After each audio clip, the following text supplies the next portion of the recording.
Hello friends, आपल्या सर्वांची आवडती मालिका पाठ राखीन या मालिकेच्या आजच्या शनिवार 8 ऑगस्टच्या एपिसोडमध्ये एकानंतर एक धमाकेदार ट्विस्ट आले आहेत. फ्रेंड्स, आजचा एपिसोड खूप भारी होता. मग नेमकं घडले तरी काय? तर आजच्या एपिसोडमध्ये आरव भाग्यश्रीच्या संरक्षण संस्थेत पोहोचला. तेथे CSR अंतर्गत मदत करण्याच्या बहाण्याने त्याने भाग्यश्रीबरोबर खूप वेळ घालवला आणि भाग्यश्रीबरोबर चांगलाच फ्लर्ट केला. भाग्यश्रीचा हात पकडला, तिच्या केसांची बट मागे गेली आणि मग भाग्यश्रीला जवळ घेतलं. त्यामुळे भाग्यश्रीसुद्धा आरवच्या प्रेमात पडलीच आहे. तशी पण ती त्याच्यावर फिदा आहेच आणि या दोघांनी खुल्लम खुल्ला रोमांस केला आहे. मग हे सगळं नेमकं घडलं तरी कसं हे जाणून घेण्यासाठी हा व्हिडिओ शेवटपर्यंत नक्की पहा. फ्रेंड्स, आजच्या एपिसोडच्या सुरुवातीलाच भाग्यश्री सकाळी सकाळी ऑफिसमध्ये येते तर तिच्या टेबलवर लिलीची फुलं ठेवलेली असतात आणि भाग्यश्री विचार करते, मला रोज रोज फुलं कोण पाठवतंय आणि ते सुद्धा लिलीची फुलं, किती छान आहेत ही फुलं. आणि त्याच वेळेस कल्पना मॅडम या चक्क आरवबरोबर गप्पा मारत मारत त्यांच्या केबिनच्या बाहेर येतात. आरवला इथे पाहून भाग्यश्रीला आश्चर्याचा धक्काच बसतो. भाग्या विचार करते, आरव येथे काय करतोय? आणि लगेच कल्पना मॅडम आणि आरव पुढे येतात आणि आरव विचारतो, अरे यार, ही फुलं मी येथेच विसरून गेलो का? असं म्हणून तो भाग्यश्रीच्या हातातून ही फुलं घेतो आणि म्हणतो, सॉरी, ही फुलं तुमच्यासाठी नाही आहे, तर ही फुलं आहेत कल्पना मॅमसाठी. भाग्याला आश्चर्याचा धक्काच बसतो आणि आरव मॅमला ही फुलं देतो आणि म्हणतो, तुम्ही अगदी फुलासारख्या टवटवीत आहात, सुंदर आहात, तुमच्यासाठी ही फुलं. कल्पना खूप खुश होते आणि मग आरवला आठवतं की लिलीच्या फुलांबद्दल भाग्यश्री काय बोलली होती. भाग्यश्री म्हणाली होती, मला दोनच गोष्टी आवडतात, एक तर लिलीची फुलं आणि दुसरी प्राजू, कारण दोघीसुद्धा ब्राईट आहेत. दोघींचा चेहरा सकाळी सकाळी मी पाहिला की माझा दिवस असा छान जातो. आणि मग आरव हेच डायलॉग मारतो आणि म्हणतो, कसं आहे ना कल्पना मॅम, मी तुम्हाला लिलीची फुलं का दिली? कारण ही लिलीची फुलं आणि तुम्ही दोघे सारखेच आहात. तुम्हीसुद्धा या फुलांसारख्या टवटवीत आणि ब्राईट आहात आणि लिलीची फुलं सकाळी पाहिली की माझा दिवससुद्धा असा ब्राईट आणि छान जातो. भाग्याला समजतं हा माझीच कॉपी करतोय. भाग्या खूप चिडते. आरव मात्र तिला बोलता बोलता कल्पना मॅमशीच बोलत असतो आणि म्हणतो, हो की नाही, सगळ्यांनाच लिलीची फुलं खूप आवडतात आणि तुम्हालासुद्धा वाटलंच असेल की मला जशी माणसं आवडतात तशीच ही फुलंसुद्धा खूप आवडतात. कल्पना म्हणते, मला ते कळतंय की तुम्हाला कोणती माणसं आवडताय. आरव विचारतो, खरंच तुम्हाला कळतंय का? काही काही लोकांना काही कळतच नाही. तुम्हाला कळतंय एवढं तरी बरं झालं. कल्पना मॅडम म्हणते, हो, आता तुम्ही आमच्या संस्थेला एवढी सढळ हाताने मदत करताय, यावरूनच माझ्या लक्षात आलं की खरंच तुमचं माणसांवर प्रेम आहे, माणुसकी तुम्ही जपतात, म्हणूनच तुम्ही आम्हाला एवढी मदत करताय. आरव म्हणतो, हो, खरंय खरंय तुमचं. आणि मग कल्पना भाग्याबरोबर आरवची ओळख करून देते. हे आरव सूर्यवंशी. भाग्य सांगते, ओळखते मी त्यांना, चांगलंच ओळखते. आणि इकडे वैद्यबुवा त्यांचा दवाखाना टाकून बसलेले असतात. कौस्तुभसुद्धा तेथे असतो आणि तेवढ्यात भाग्याच्या लग्नामधले कॉन्ट्रॅक्टर तेथे पोहोचतात. कौस्तुभ त्यांना वैद्यबुवांजवळ घेऊन येतो आणि मग वैद्यबुवा त्यांना बसायला सांगतात. हे कॉन्ट्रॅक्टर बसतात आणि कॉन्ट्रॅक्टर वैद्यबुवांना विचारतात, तुमची तब्येत आता कशी आहे? वैद्यबुवा सांगतात, आता मी खूप बरा आहे. तुमचे किती पैसे बाकी होते? कॉन्ट्रॅक्टर सांगतो, माझे 1 लाख रुपये, हे डेकोरेशनवाले आहेत त्यांचे 70,000 रुपये आणि हे दुसरे फुलवाले आहेत त्यांचे 30,000 रुपये, असे 2 लाख रुपये पूर्ण आहेत. कौस्तुभ म्हणतो, हो बाबा, बरोबर बोलता येते. मग लगेच वैद्यबुवा कौस्तुभला पैसे द्यायला सांगतात. कौस्तुभ 2 लाख रुपयांचं पाकिट वैद्यबुवांकडे देतो. तेवढ्यात प्राजक्ता घरी येते. प्राजक्ता हे सगळं पाहत असते. वैद्यबुवा हे पैसे प्राजक्ता आणि कौस्तुभ समोरच या कॉन्ट्रॅक्टरला देऊन टाकतो आणि म्हणतो, पूर्ण 2 लाख रुपये आहे, चेक करून घ्या. हा माणूस पैसे पाहत असतो. वैद्यबुवा म्हणतात, नीट मोजून घ्या. तर हा कॉन्ट्रॅक्टर म्हणतो, वैद्यबुवा तुमच्यावर तेवढा विश्वास आहे, काही हरकत नाही, पैसे पूर्ण असतील. प्राजक्ताला खूप आनंद होतो की मामाने यांचं कर्जसुद्धा फेडलं. आणि वैद्यबुवा म्हणतात, खरंच तुम्ही आमची खूप मदत केली. माझं एवढं मोठं ऑपरेशन झालं तरीसुद्धा तुम्ही पैशांसाठी जाच केला नाही. तुम्ही वाट पाहिली आणि आता मी तुमचे पैसे देतोय. यावेळेस थोडा उशीर झाला, पण यानंतर कधीही माझ्या मुलींची लग्न निघाली ना तर मी तुम्हालाच ऑर्डर देईल आणि त्यावेळेस सगळे पैसे ॲडव्हान्समध्ये देईल बरं का? कॉन्ट्रॅक्टर म्हणतो, हो नक्कीच. आणि मग हा कॉन्ट्रॅक्टर तेथून निघून जातो. वैद्यबुवांना खूप बरं वाटतं.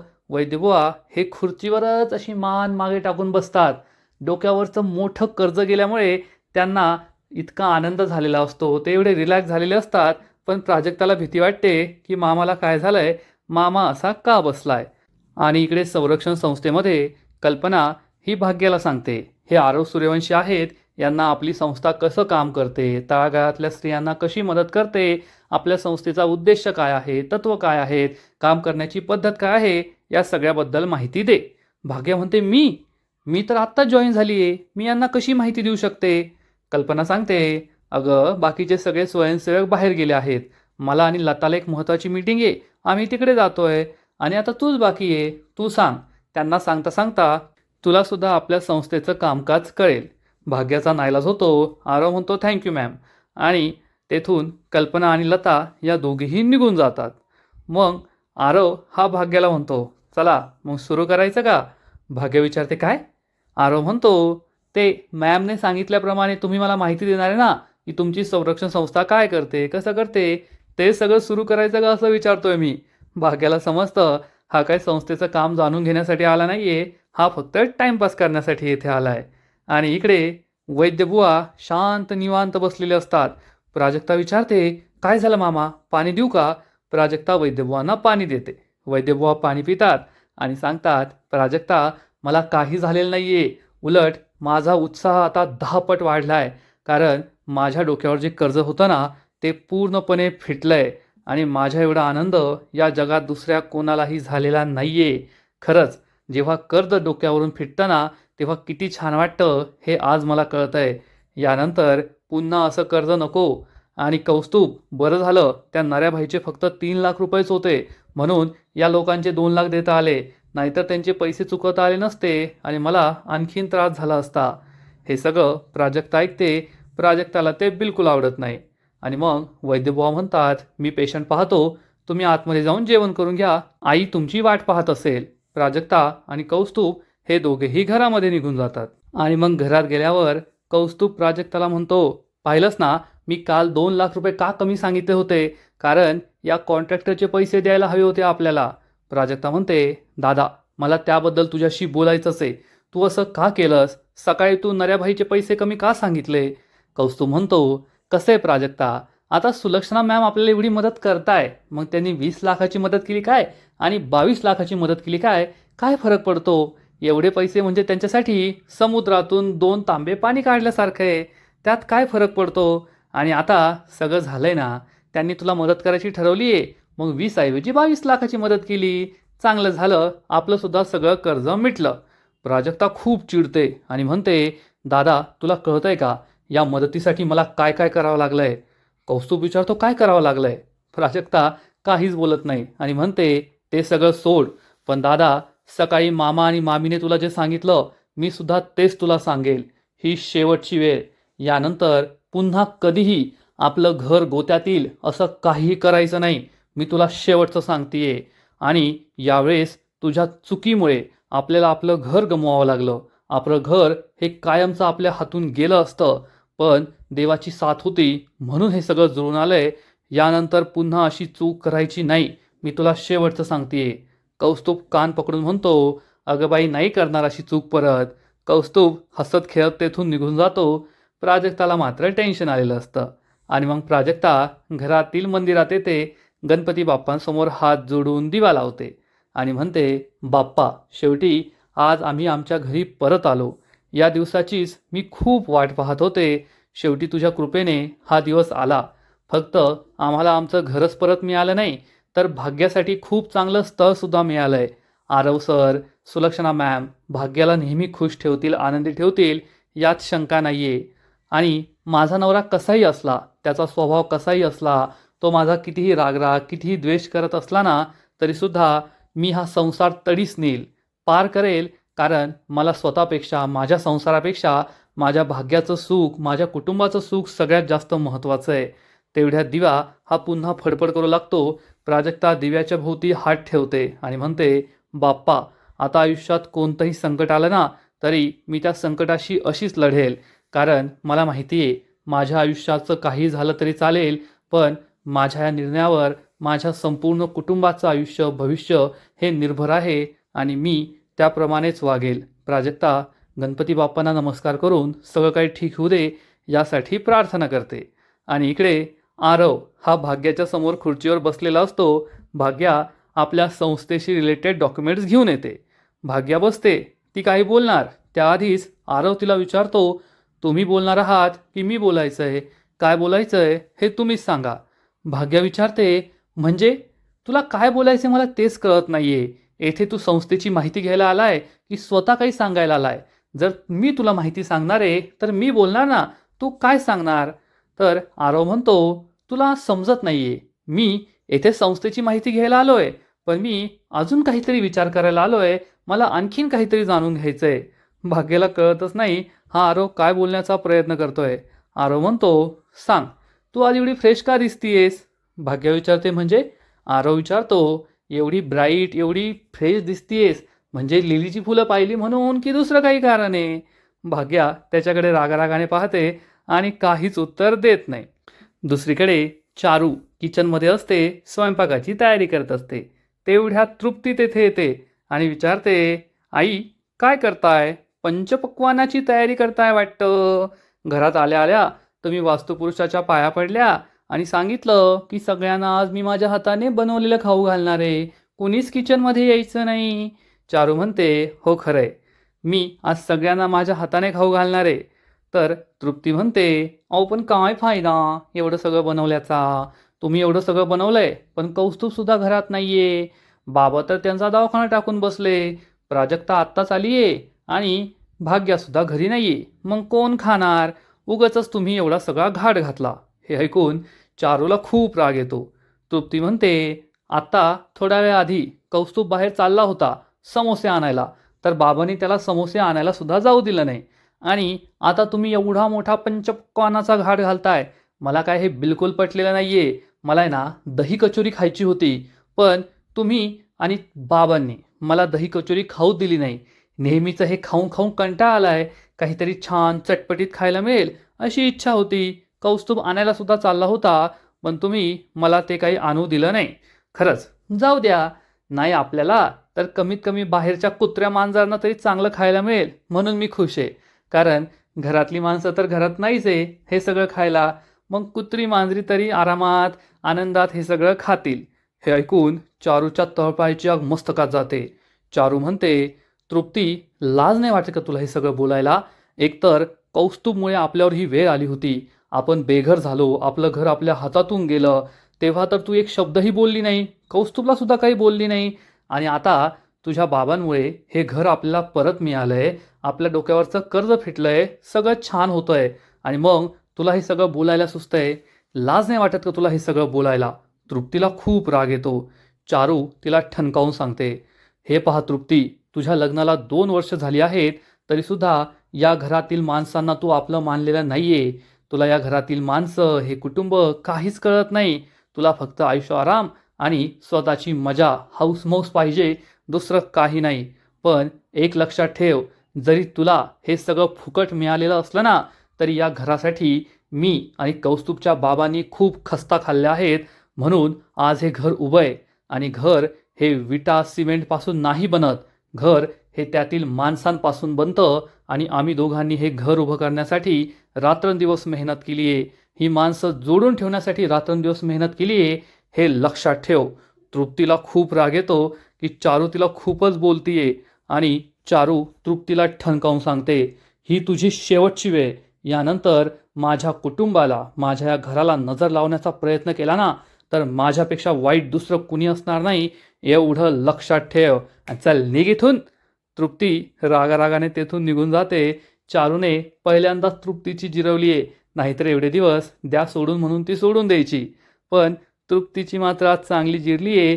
चारूने आपला रुद्रावतार दाखवलाय, जो पाहायला मजा आली एवढं मात्र नक्की. आणि इकडे आरव हा भाग्याच्या समोर बसलेला असतो आणि विचारतो, चला मग सुरू करायचं का?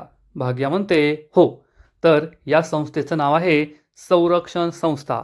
ही एक NGO आहे आणि नावाप्रमाणेच सगळ्या स्त्रियांची मदत करण्यासाठीच या संस्थेची सुरुवात झाली.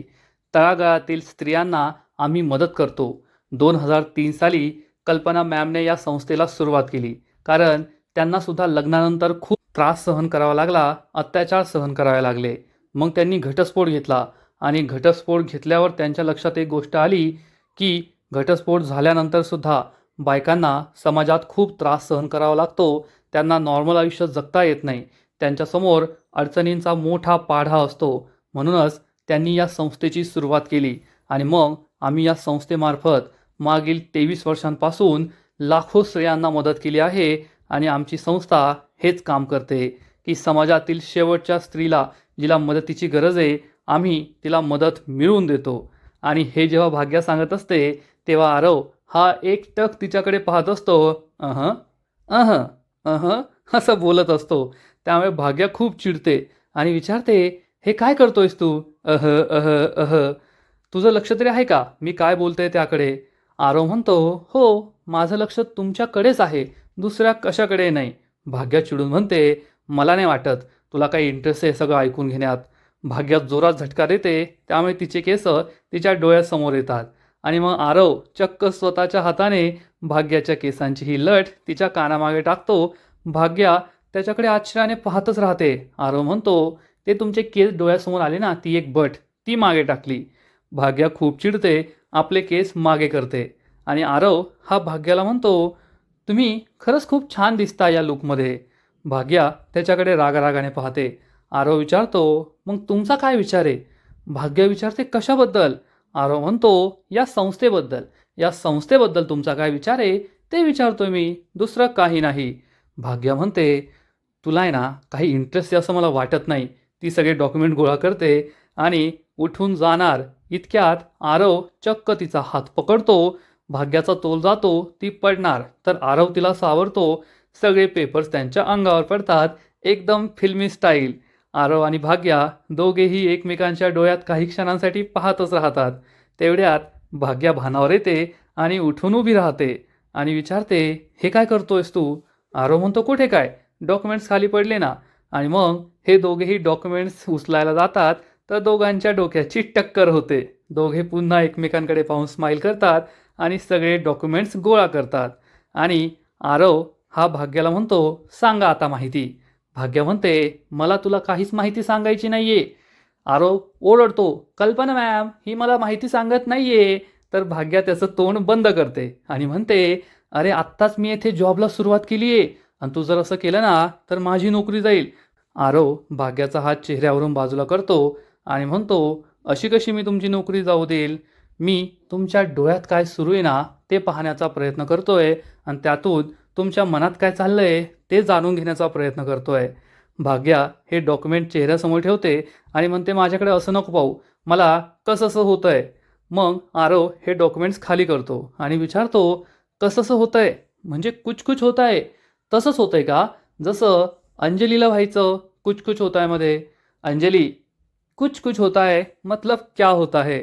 आणि भाग्या त्याच्याकडे पाहून स्माईल करते. आरवने तिचं मन जिंकलेलं असतं.